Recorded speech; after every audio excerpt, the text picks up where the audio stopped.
Viewers all over the world. But some of you that are seeing me for the first time, one more boy Eze-Ana go to Benoric. But before back at you. Yes. I'm more you see to go to the temple. And you know about family, because all more teacher. I'm going more you see to an order than a restoration evangelical mission.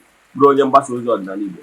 So you can call me a priest or an evangelist. I will answer. My mission is to help people live better life.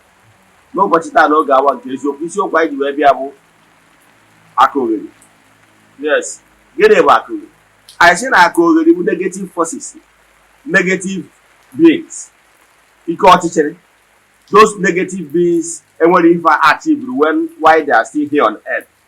Ndị Igbo na-akpọ Akaliogheri enwere ike nọkọta ọnwụ n'ilu bụ ụdị okwu a. Onye nwere nke ọ na-aghọta, onye achịkọtara achịkọ, onye na-ebekasị ebekasị. Asị ya Akaliogheri mmadụ asị ebe a bụ. Yes. Etu aka o si nwa Akaliogheri mmadụ nwa Akaliogheri mmụọ. Akaliogheri ewu mmadụ bụ onye agha achịkọtara achịkọta enwere nke ọ pastawu. Ya bụ Akaliogheri mmadụ. Akaliogheri mmụọ bụ those negative spirits enwere nke ha pasta. They did not pass anything and they swore that since they did not pass anything that nobody will pass anything. So that is their work is to destroy. So that is Akaliogheri.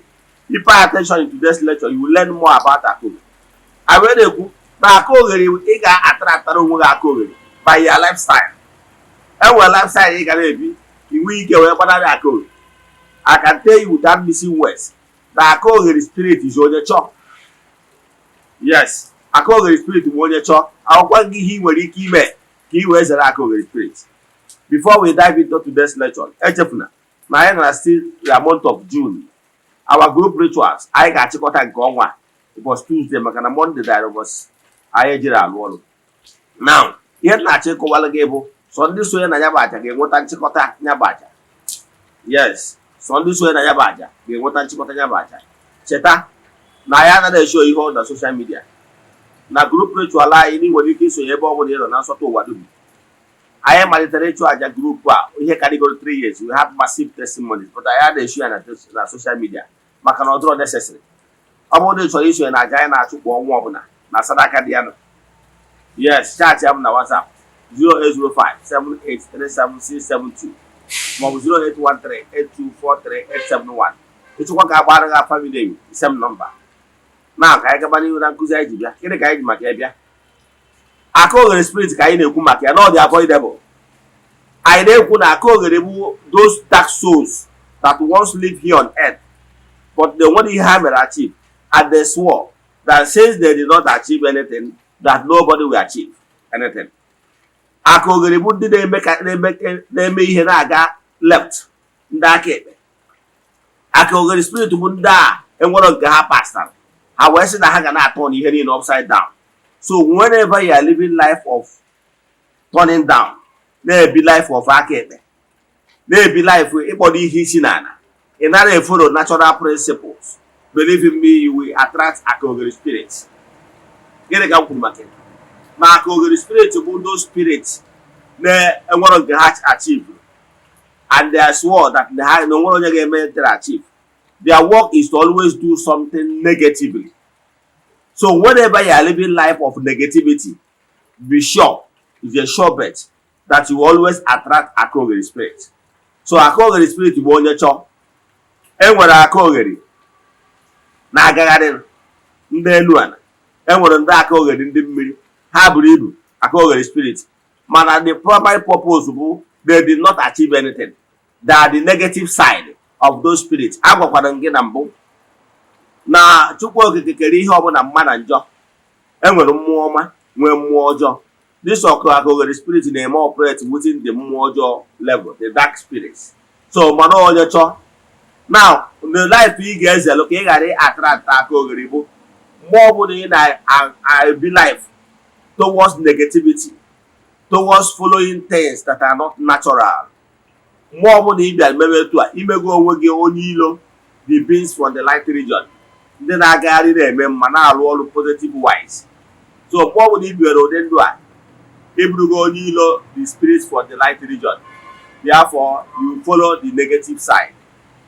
Akaliogheri spirit, enwere Akaliogheri ndị mmiri ka mmadụ ga ọtụtụ ndị mmadụ na-awa eme a na-asị agwara gị ọ nwere ọtụtụ ndị mmadụ nwere ike isi na ha na-enwe sex in the dream, na ha na-enwe nke a, na ha na-enwe negativity dị iche iche.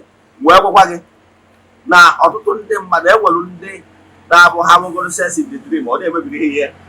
Ọ bụrụ mmadụ niile ka ọ na-emebiri ihe, na ọ na-emebi ihe na nke onye ọzọ mmiri, na ọ na-emebi ihe na nke mma, ọ na-emebi ihe na nke onye ọzọ. O dipendịrị the spirit na-ebute ya. Ịghọtara ya?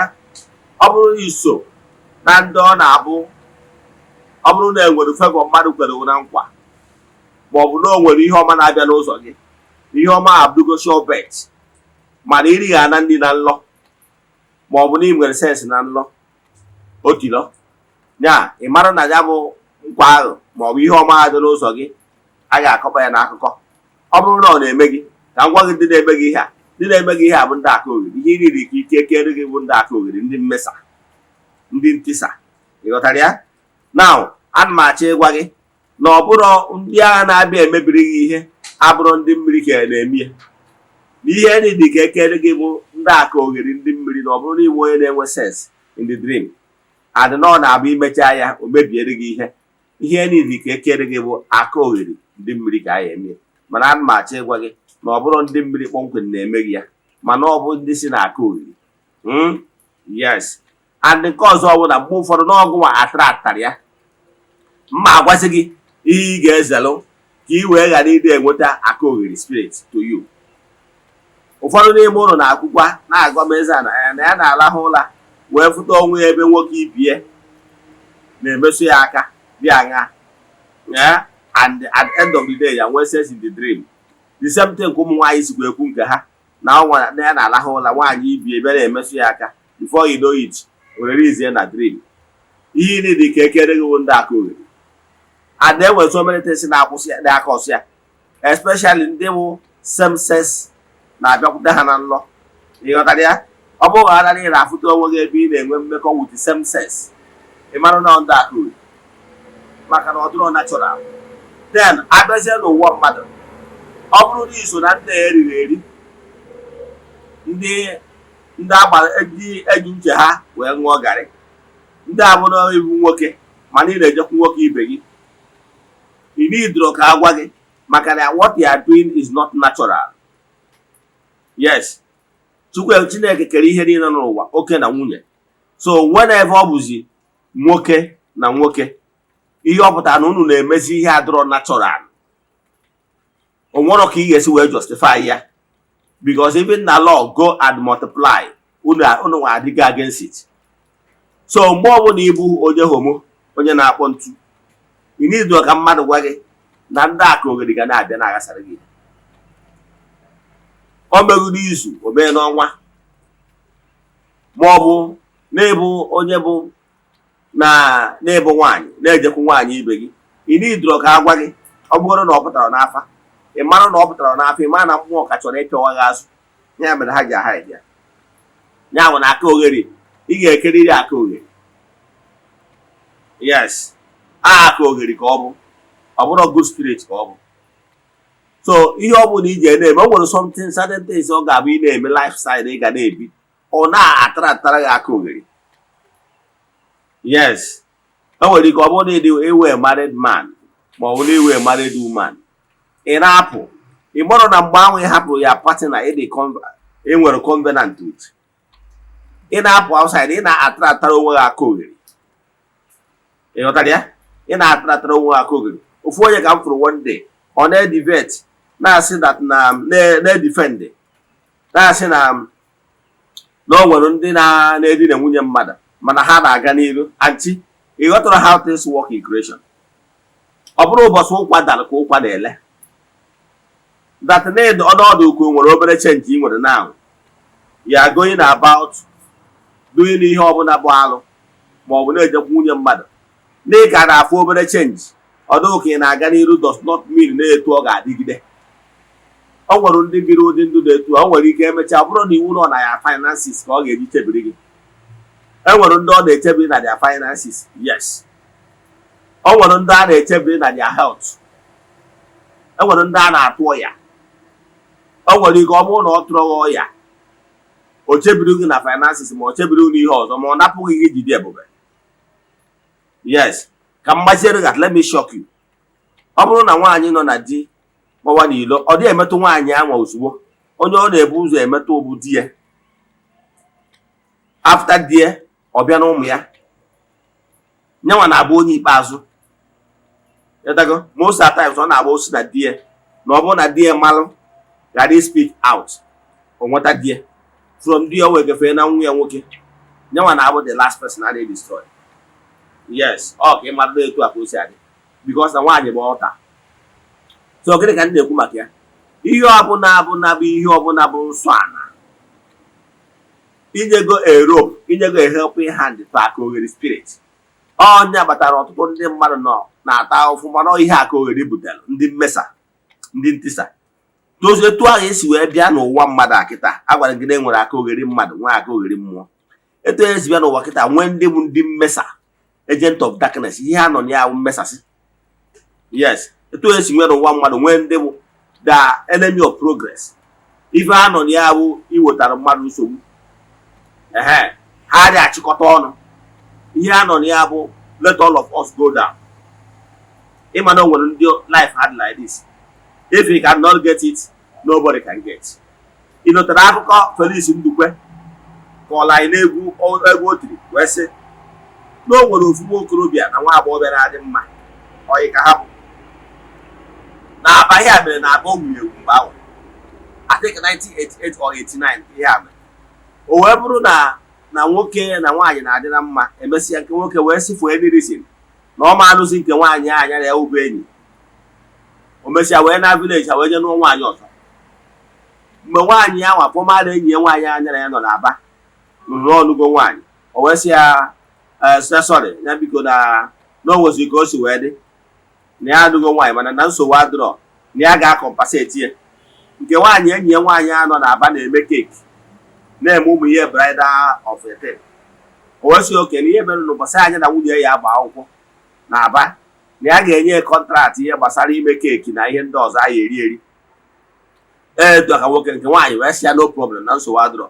nwoke chezie na nwoke nwaanyị emego gịnị agbagharụ gị n'obi niile. Ị mara anya ka esikọ ya bụ akụkọ na nwaanyị a ji poizin ya keeki ya nwa di na nwunye na-ata ụbọchị agbamakwụkwọ poizin ya ji keeki ya nwa abịawacha keeki ịmana ọ dị na nwunye na-ebu ụzọ test ewere ya sị ka ya nwaanyị dije fidi ebi gị etu a ka esi wee mesịa a mesịrị data agbamakwụkwọ anwa ma nwoke na-agba akwụkwọ ma nwaanyị na-agba akwụkwọ ma ndị niile tara keeki ahụ ama ndị know that story. I think 88 or 89 Felix Ndukwe ọ kọrọ ya n'akụkọ egwu ya. Gịnị ka ndị na-ekwu maka ya? Ihe ndị na-ekwu maka ya bụ ọ bụrụ na ndị Akaliogheri apọlishibụrụ gị they are just buying time mana ọ gị nwa na ọ kpara nkwa ahụhụ siri ngwere bịara ya ọrụ. Ndị Igbo na-atụ ilu sị na ọ kpara nkwa ahụhụ si ngwere bịara ya ọrụ meaning you must give helping hand. Ndị mmadụ si na onye kwe osu so you must give a helping hand.